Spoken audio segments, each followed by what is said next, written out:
एक साल से यूक्रेन रूस के हमलों का सामना कर रहा है। इस बीच यूक्रेन के राष्ट्रपति वोलोडिमीर ज़ेलेंस्की ने रामस्टीन मीटिंग में शिरकत की है। 9वें दौर की इस रामस्टीन बैठक में यूक्रेन के सैन्य सहायता समूह में शामिल 54 देशों के प्रतिनिधियों ने हिस्सा लिया है। रामस्टीन बैठक के बाद ज़ेलेंस्की ने कहा कि हमारे सहयोगियों ने सैनिकों को मजबूत करने के लिए एक बड़ा निर्णय लिया है।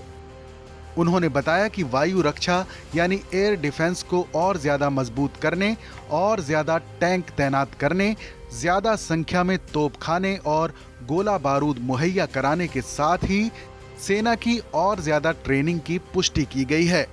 इसके साथ ही ज़ेलेंस्की ने कहा कि यूक्रेन को हथियारों की डिलीवरी में हो रही देरी का रूस फायदा उठा सकता है।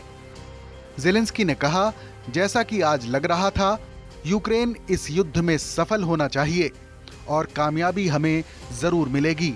रामस्टीन के बारे में सब कुछ सार्वजनिक रूप से रिपोर्ट नहीं किया जा सकता।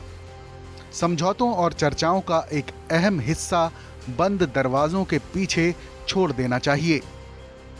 कुछ बातें अगर दुनिया के सामने आ जाएं तो उनसे नुकसान हो सकता है, लेकिन मैं विश्वास के साथ कह सकता हूं कि बुनियादी रुझान में कोई बदलाव नहीं होगा। अमेरिका और अपने दूसरे सहयोगी देशों की मदद से यूक्रेन एक साल से रूस के साथ जंग लड़ रहा है और इस जंग में दोनों ही देशों का भारी नुकसान हो रहा है। रूस ने अपनी ताकत झोंकी हुई है और यूक्रेन की पूरी ताकत को निचोड़ने की कोशिश कर रहा है।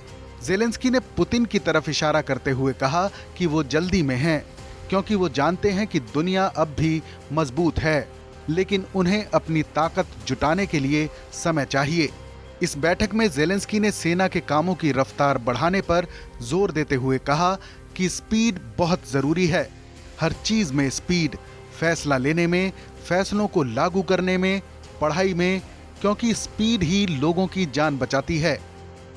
ये सुरक्षा को पुनर्स्थापित करती है और मैं अपने सभी भागीदारों का शुक्रिया अदा करता हूं जो समझते हैं कि रफ्तार बेहद अहम है।